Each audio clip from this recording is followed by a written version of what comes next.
우리에게 주시는 하나님 말씀은 구약성경 스가랴서 12장 1절부터 14절까지의 말씀입니다.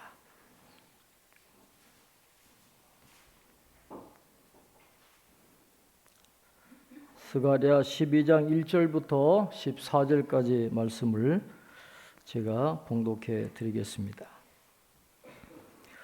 이스라엘에 관한 여호와의 경고의 말씀이라.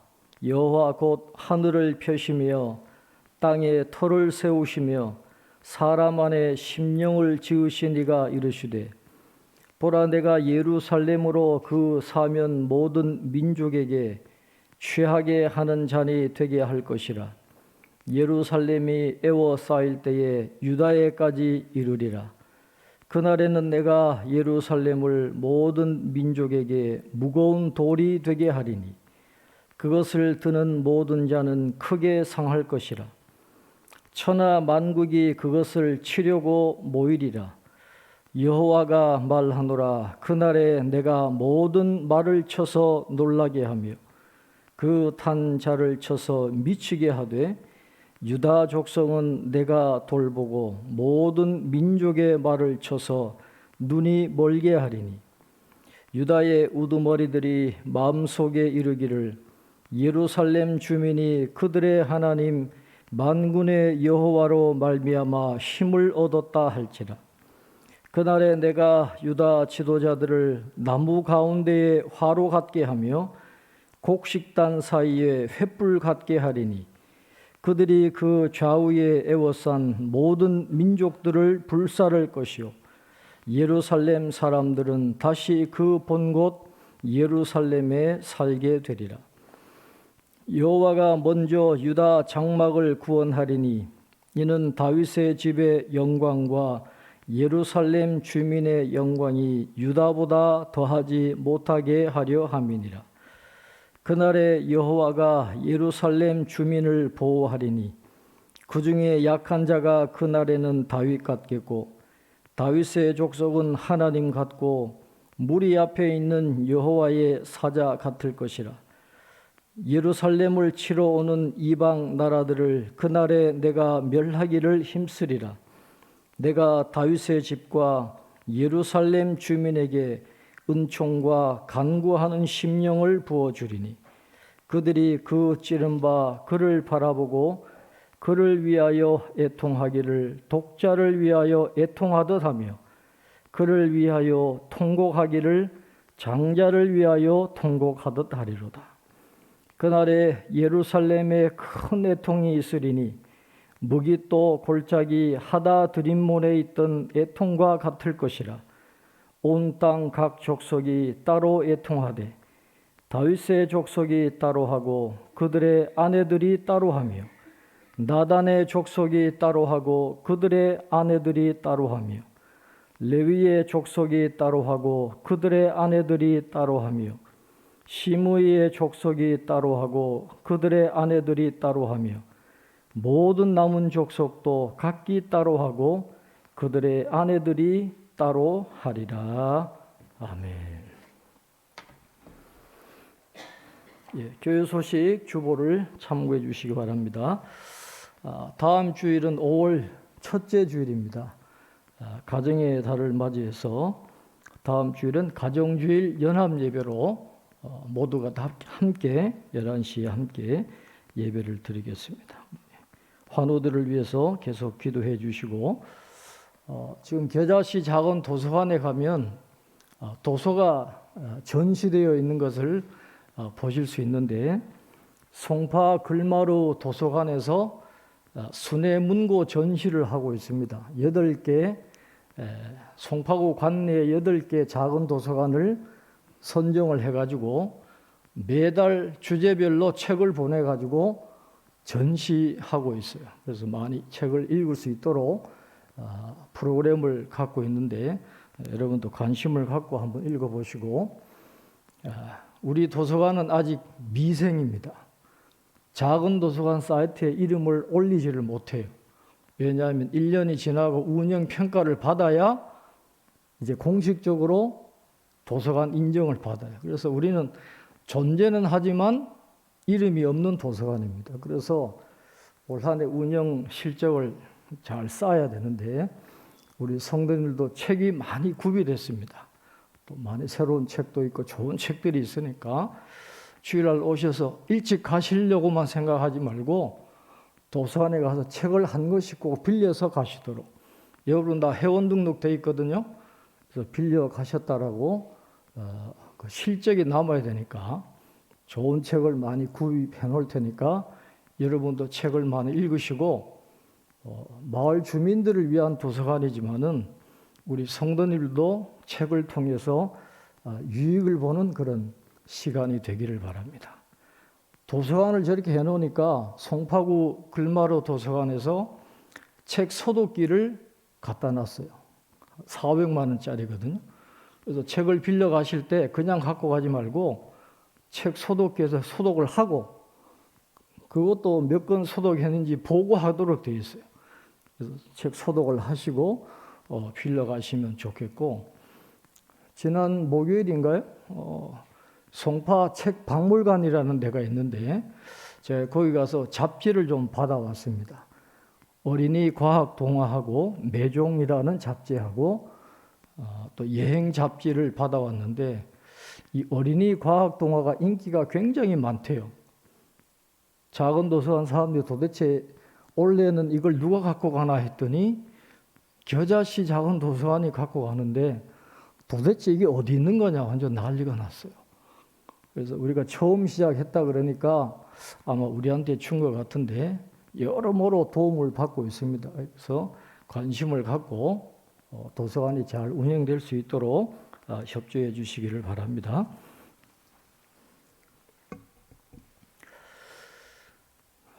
C.S. 루이스라는 이름을 여러분 많이 들어보셨을 텐데요. 아주 유명한 기독교 작가입니다. 이분이 살아있을 때 한 3사람 정도하고 아주 친밀한 우정을 맺었습니다.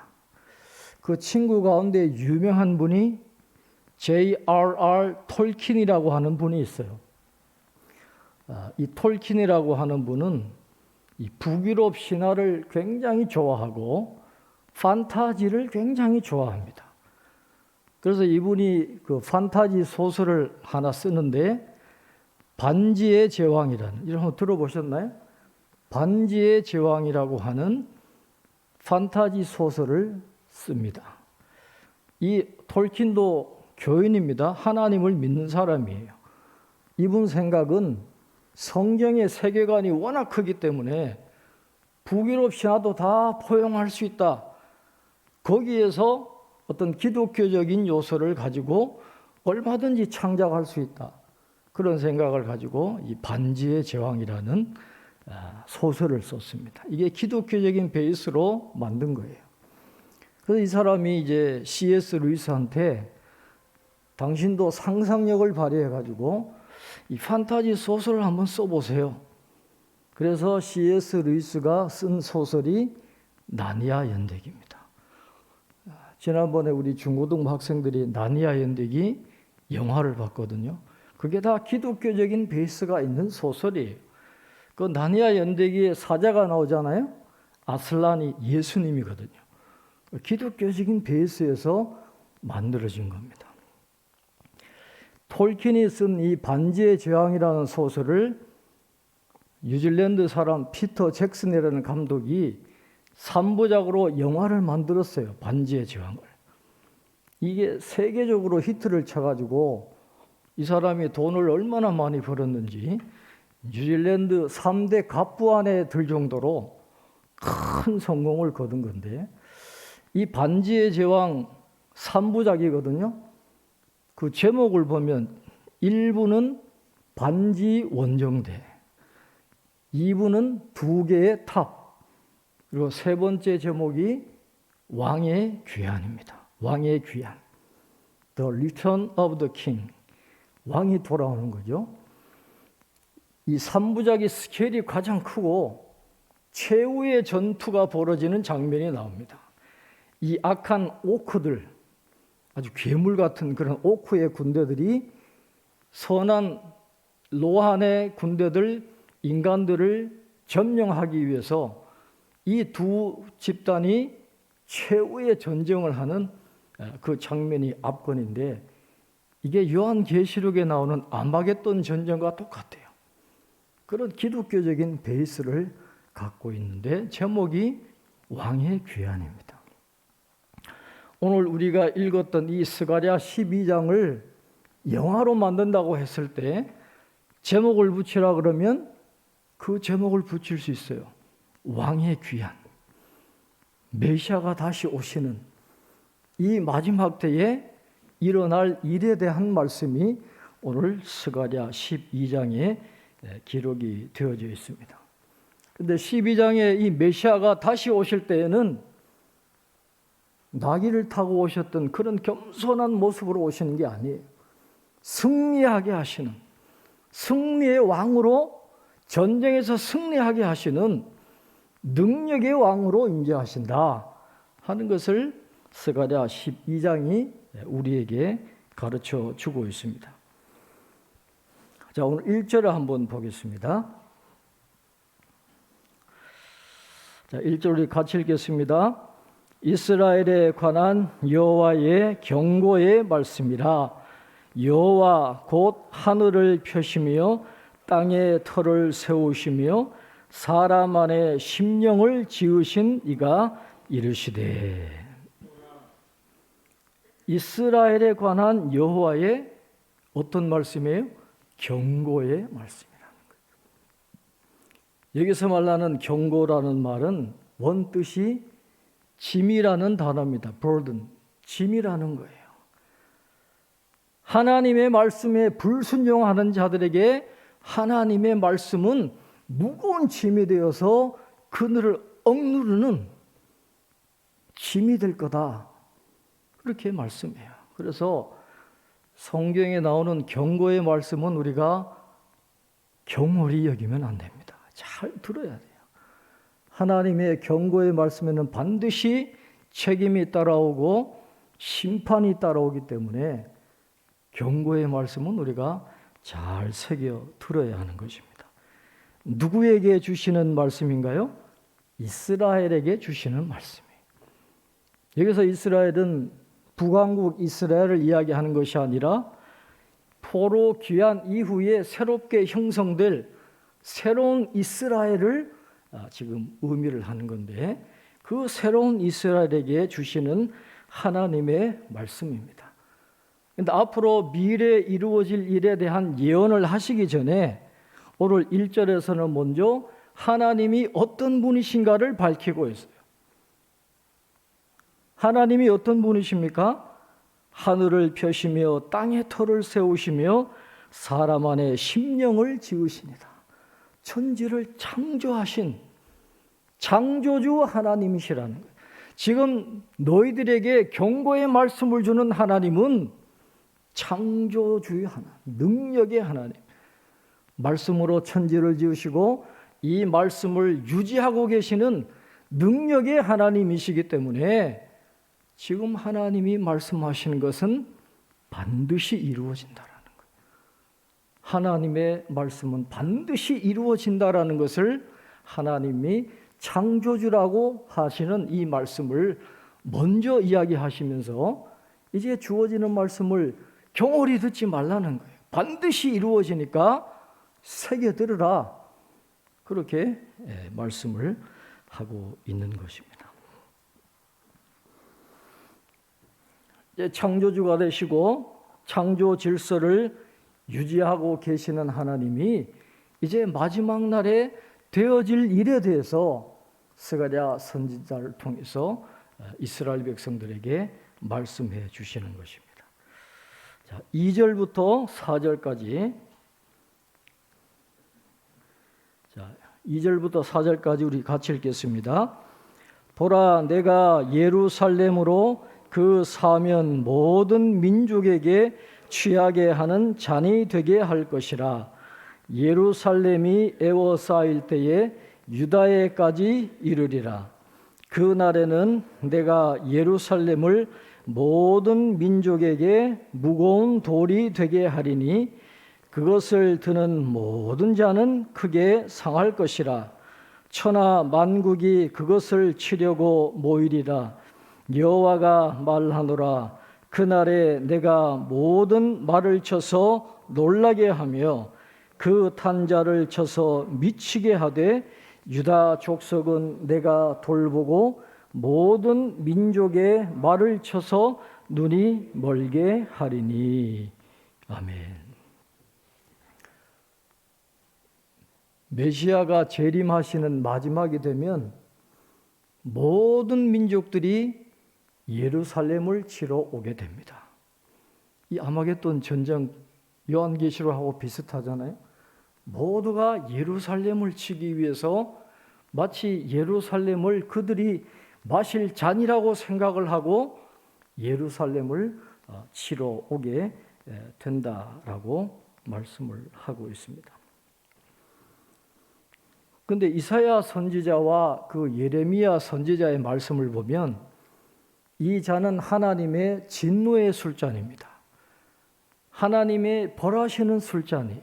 그래서 이사야서와 예레미야서를 보면 먼저 예루살렘의 이 진노의 술잔을 마셔요. 왜냐하면 예루살렘 백성들도 완전한 의인이 아니라 하나님 앞에 지은 죄가 있을 거잖아요.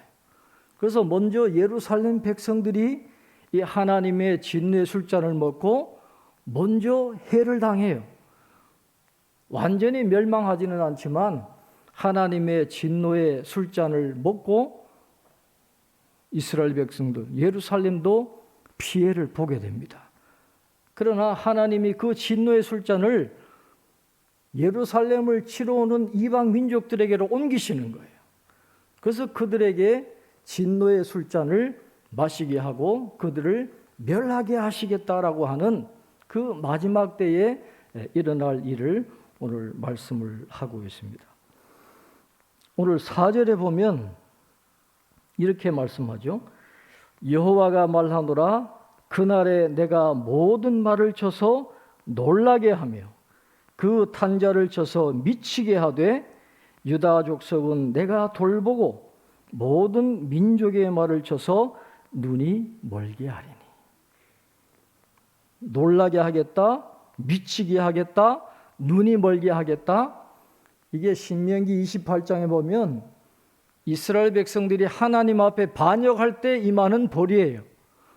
하나님을 떠났을 때 이스라엘 백성들을 징벌하는 것인데 이게 이제 마지막 때에 예루살렘을 치러 오는 모든 이방 민족들에게 이 징벌이 임해서 그들이 완전히 무너지는 그런 결과가 나타나게 될 것이다 하는 것을 이야기를 하고 있습니다. 그런데 그 와중에서도 유다 족속은 내가 돌보고 그랬어요.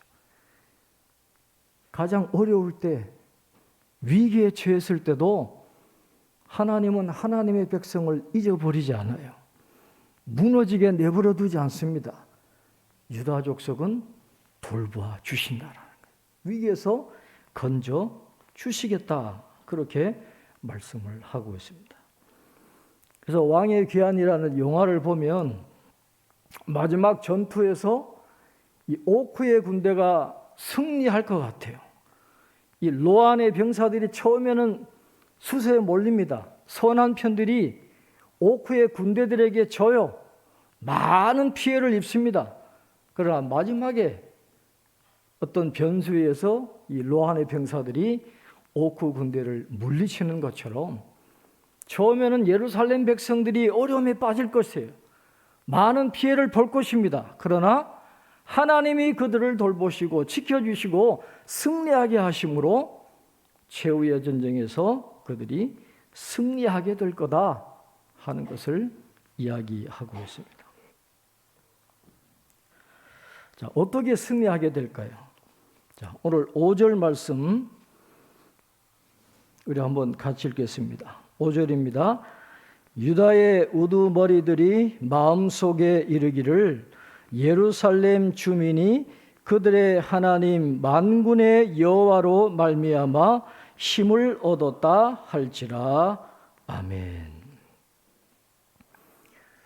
유다 백성들이 예루살렘 주민들을 지금 살펴보고 있는 거예요.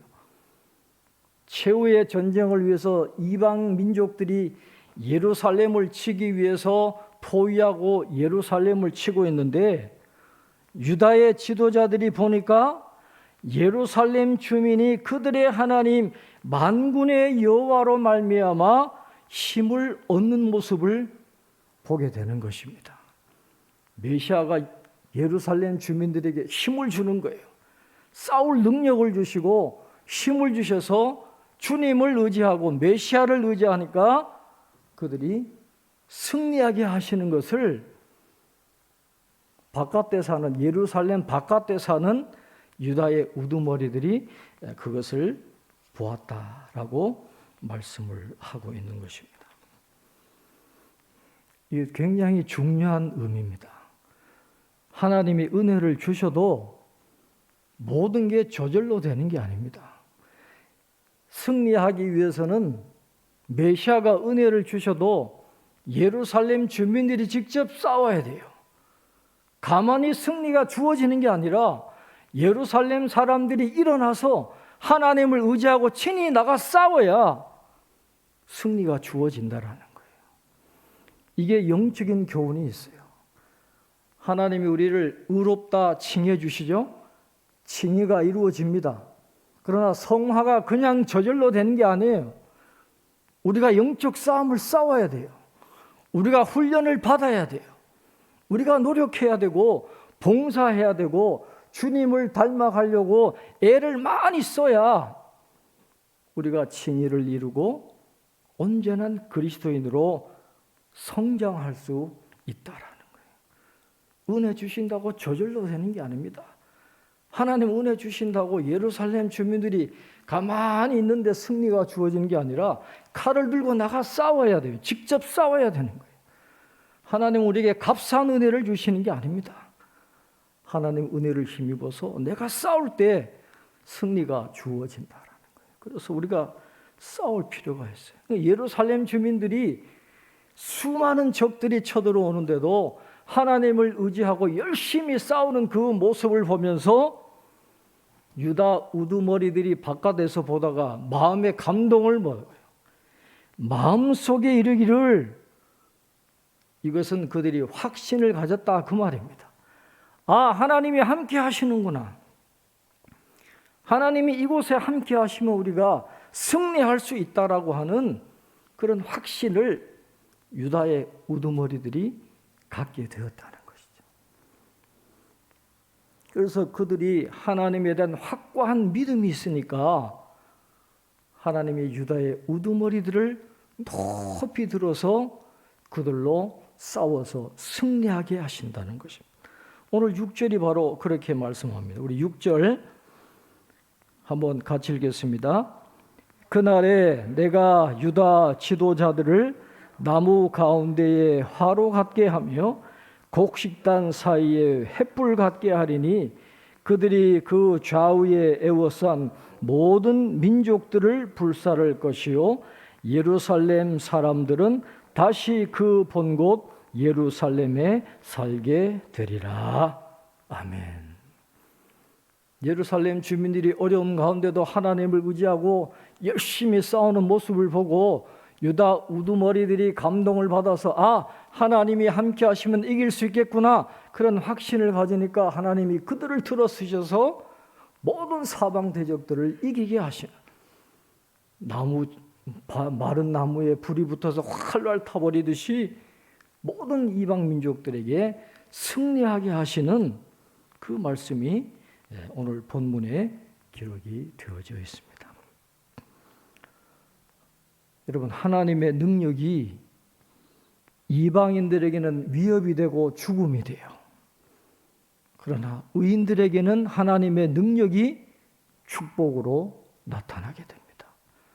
하나님이 오늘 저와 여러분에게 어떤 모습으로 나타나실까요? 하나님께서 우리들에게 나타나실 때 축복으로 나타나기를 바랍니다. 심판으로 나타나는 것이 아니라 축복으로 나타나시는 하나님의 은혜를 경험하게 되기를 바랍니다. 그래서 오늘 말씀해 보면 이제 메시아가 승리하게 하셔가지고 메시아 왕국이 이루어집니다. 그런데 그 메시아 왕국에 중요한 특징이 하나 있어요. 오늘 스가랴 선지자가 그것을 말씀합니다. 우리 7절 말씀을 한번 같이 읽겠습니다. 우리 7절 함께 읽겠습니다. 여호와가 먼저 유다 장막을 구원하리니 이는 다윗의 집의 영광과 예루살렘 주민의 영광이 유다보다 더하지 못하게 하려 함이니라. 이 말씀 우리가 잘 이해할 필요가 있습니다. 이 포로기 이후에 이스라엘의 세 집단이 오늘 7절에 나와요. 세 개의 집단이 있다라는 거예요. 이스라엘 사회를 형성하는 세 개의 집단이 있는데 그 하나가 다윗의 집입니다. 그 다음이 예루살렘 주민이고 그 다음이 유다 장막이에요. 이스라엘 백성들 사이에는 왕족인 다윗의 집이 있어요. 귀족들이 있습니다. 그 다음에 예루살렘 주민이 있죠. 관료들과 제사장을 비롯한 지도층들, 그런 사람들이 있고 나머지 유다 장막은 평민들을 이야기해요. 그렇게 포로기 이후에 세 집단이 있는데 하나님은 요새화된 예루살렘만 구원하는 게 아니라는 거죠.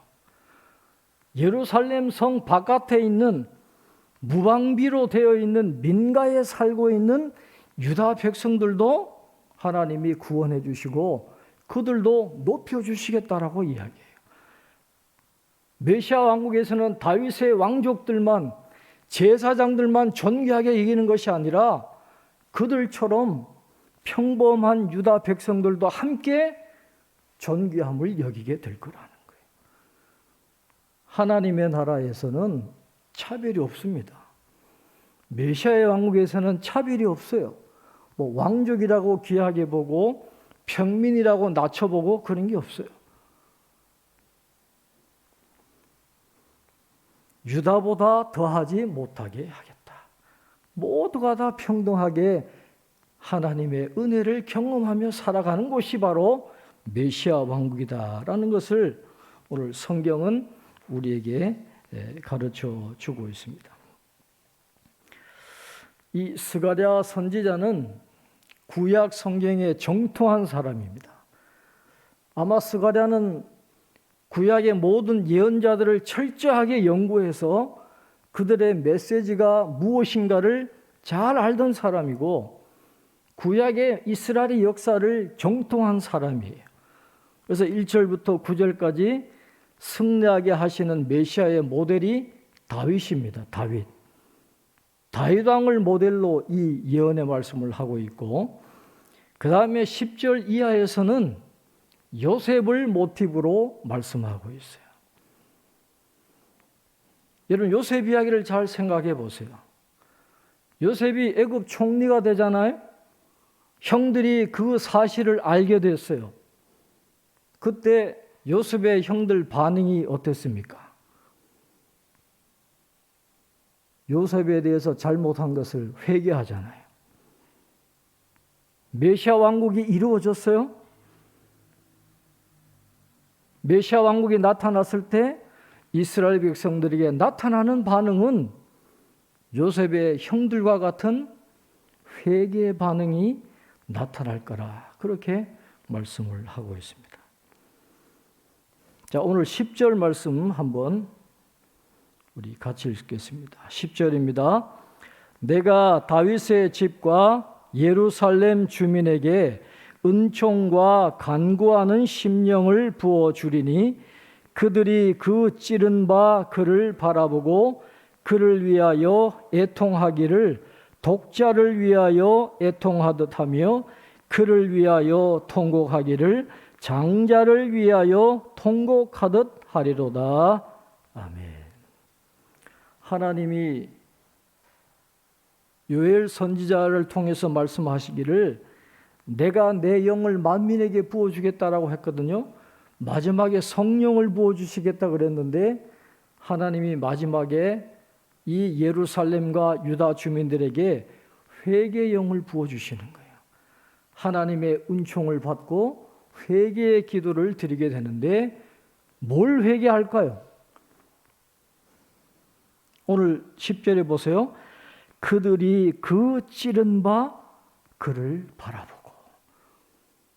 그를 바라보고라고 되어 있지만 히브리어 원문을 보면 나를 바라보고 그렇게 되어 있어요.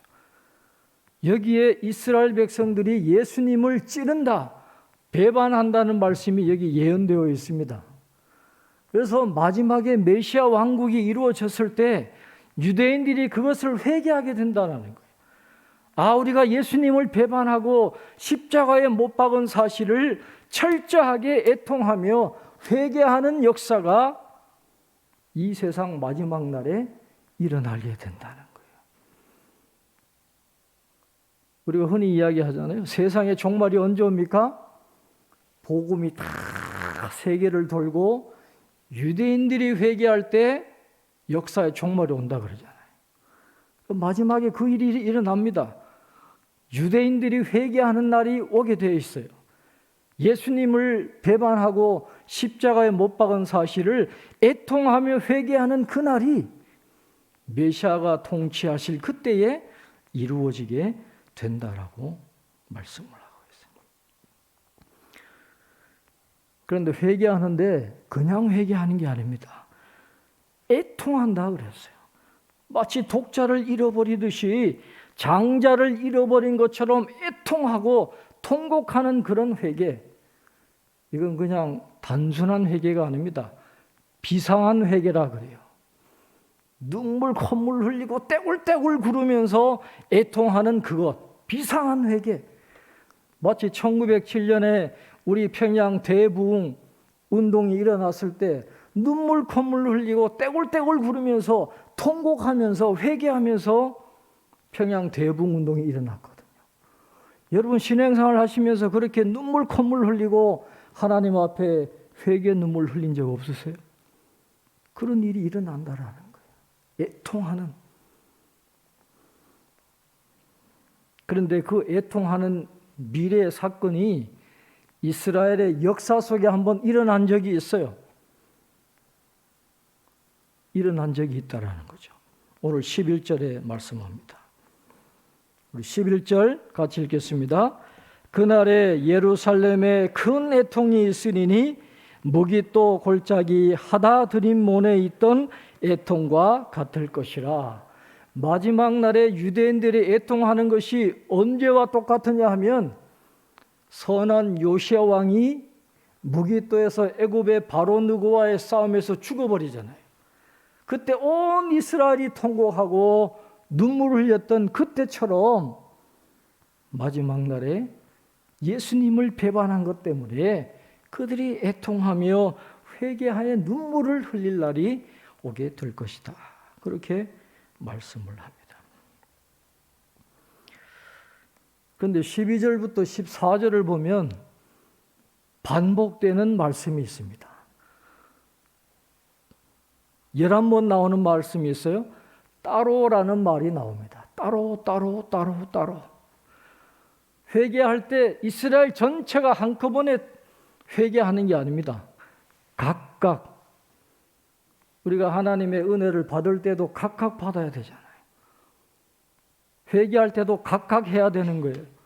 단체로 한꺼번에 회개하는 게 아닙니다. 한 사람 한 사람이 하나님 앞에서 각각 애통해야 되는 겁니다. 그래서 오늘 12절에 보면 다윗의 가문이 따로따로 해요. 이 왕족을 의미합니다. 다윗의 족속과 나단의 족속은 왕족이에요.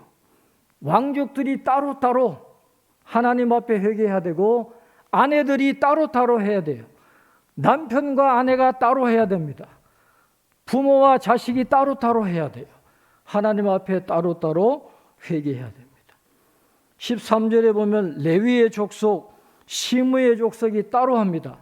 제사장 레위 가문이 따로따로 해야 돼요. 그 아내들이 따로따로 해야 돼요. 각각 회개해야 돼요. 14절에 보면 모든 남은 족속도 각기 따로 하고 그들의 아내들이 따로 하리라. 세상 모든 민족이 따로 각각 하나님 앞에선 단독자로서 애통하며 회개의 눈물을 흘리는 그날이 마지막 때에 일어나게 될 것이다. 그렇게 말씀을 합니다. 이 아마겟돈 전쟁, 선과 악의 전쟁은 마지막 때만 일어나는 게 아니죠. 지금도 일어나고 있습니다. 오늘 우리는 끊임없이 영적 전쟁을 싸우고 있습니다. 지금 우리가 살아가고 있는 이 시대, 우리나라는 지금 가짜와 진짜의 전쟁터라고 할 수 있어요. 가짜와 진짜의 전쟁터입니다. 사탄은 지금도 거짓 말씀을 뿌리고 그들의 세력을 확장하기 위해서 계속해서 가짜 뉴스를 퍼뜨리고 가짜 거짓 말씀을 퍼뜨립니다. 여러분, 지금 이단이 난리가 아닙니다. 우리나라. 이단이 아니라 3단, 4단까지 갔어요. 신천지가 이미 그들이 옛날에는 조용하게 하던 것을 온 나라에 다 발각이 되고 난 다음에는 이제는 드러내놓고 합니다. 마음대로 포교 활동해요. 금요일 날 여자 2분이 우리 교회에 찾아왔어요. 나 직감적으로 알았죠. 신천지에서 왔다는 거예요. 이제는 이 사람들이 교회에 막 들어와요. 그리고 목사를 포섭하라 그래요. 내일 토요일 날 요 서남 IC 가면 한 10,000명 되는 신천지 교회가 있어요. 거기에서 500명 목회자 초청 요한계시록 세미나가 있다는 거예요. 저보고 오라는 거예요. 제가 요즘 문을 닫아놓은 이유가 신천지가 들락날락합니다. 제 방 앞에 개인적으로 편지 써놓고 저한테 전화하고 이래요. 얘네들이 작은 교회 다니면서 목사들 포섭하려고 지금 평신도들만 노리는 게 아니라 교회를 아예 무너뜨리려고 난리가 아니에요. 더 심각한 거는 하나님의 교회라는, 여러분 들어보셨나요? 하나님의 교회. 이게 안상홍 증인회가 이름을 교묘하게 하나님의 교회로 바꿨어요. 우리 동네도 있거든요. 길거리에 다니면서 어머니 하나님을 아세요? 어머니 하나님을 아세요? 그리고 포교 활동해요. 이 사람들이 숫자가 30만 명이 넘어요, 지금. 여기에 다니는 사람들이 뭐 변호사들, 뭐 정치인들, 교수들, 높은 사람들이 굉장히 많이 있습니다. 그러니까 혹하고 사람들이 따라가고, 교회가 경제적으로 어려워서 경매 나오면 하나님의 교회가 다 사들입니다. 신도시 가면 새로 짓는 교회, 하나님의 교회예요. 그리고 복지관 세워가지고 사람들을 유혹합니다. 그리고 대순진리회, 뭐 박옥수, 여호와의 증인들, 정신 안 차리면요, 언제 어떻게 넘어갈지 알 수 없는 가짜와 진짜의 전쟁터에 우리가 살아가고 있고, 우리 내면에서도 끊임없이 영적인 전쟁이 일어나고 있는데, 그러나 분명한 것은 교회가 아무리 약해 보여도 교회는 하나님이 붙들어 주세요. 하나님이 지켜주십니다. 마지막에 수많은 이방 민족들이 덮쳐도 약한 것 같지만 예루살렘은 이깁니다. 왜? 만군의 여호와 하나님이 그들의 힘이 되시니까. 우리가 진리를 붙잡으면, 예수님 안에 있으면 넘어지지 않아요. 이 미혹의 시대에 여러분 진리를 붙잡으시기 바랍니다. 만군의 하나님이 우리의 힘이 되신다. 하나님이 나와 함께 하신다. 그 진리 위에 굳게 서면 언제나 승리하게 하시는 그런 은혜를 주실 줄로 믿어요. 왕의 귀한 마지막 날뿐만 아닙니다. 그 왕이 오늘 우리와 함께하고 있어요. 그 왕을 의지하면 우리가 승리할 수 있습니다. 그래서 교회에서뿐만 아니라 어디에서도 우리 주님과 동행하면서 진리 위에 서서 승리하는 우리 모두가 되시기를 주님의 이름으로 축원합니다. 기도하겠습니다. 하나님 아버지, 오늘도 예배드리게 하시고 말씀을 듣게 하시니 감사합니다.